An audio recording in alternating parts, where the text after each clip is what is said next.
Hürmetli vatandaş, leksiyemizi davamlaştırımız.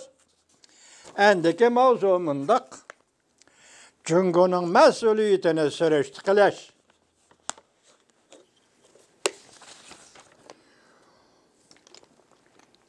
Joe Biden demokratik devletler bilen birleşip ortak menfaatimizni qoğdaymiz deb ko'rsatdi. Mavzuli xabar 12 ayning 29 kuni Amerika ovozining Xitoy tili programmasi e'lon qilindi. Xabar mundaq boshlandi.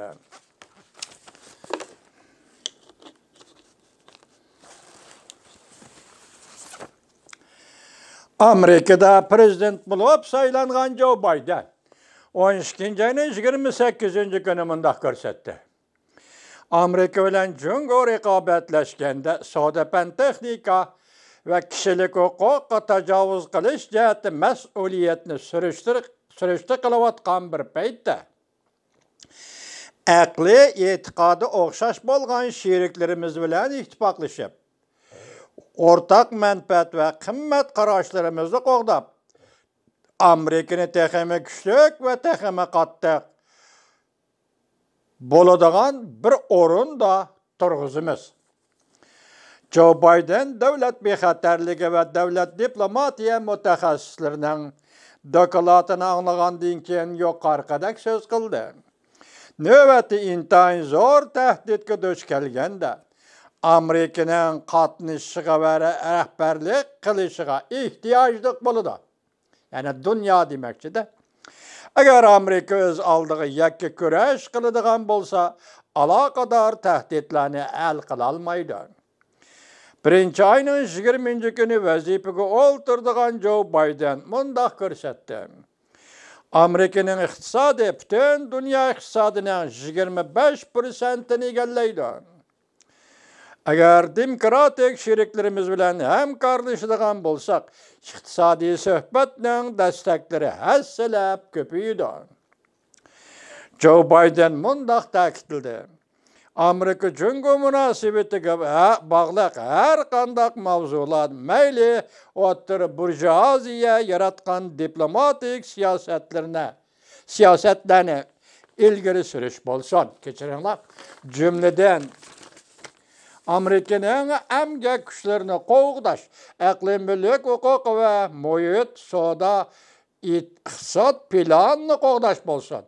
Yaki endi Tinch okean rayonunun bexatarligi gullanishini, kishilik huquqni qo'g'dashni kapolatga ega qilish bo'lsin. Bizning atrofimizda, dunyo to'g'risida o'xshash maqsadga ega davlatlar bo'lsa, biz texmi qudrat topimiz, maqsad va nishonga texmi unumlik yetalaymiz. Xalqaro ittifoq. Klimat o'zgarishi masalasi to'xtalganda Joe Biden mundaq ko'rsatdi. Amerika yer shari bo'yicha havoga chiqarish 15% egallaydi. Yana boshqa 85% egallaydigan davlatlarda o'rtaq taqobil turish loyihasi kamchil bo'lg'achqa dunyo davomli illib ketadi, isib ketadi. Klimat o'zgarishi kishilarning hayotiy mol-mulkiga, ommaviy tozalik, iqtisodga hamda yer sharining mavjud bo'lib turishiga tahdid keltiradi. Joe Biden yana mundaq ko'rsatdi. Amerika bu yil bir echinishlik darsga ega bo'ldi. Butun dunyo bo'ylab tarqalgan yuqumli virusga badal to'lashga to'g'ri keladi.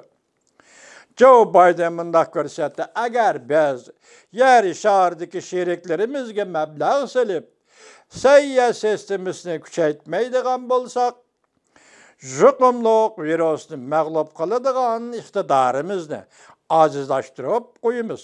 Yuqumli virusga taqobil tura olmaymiz.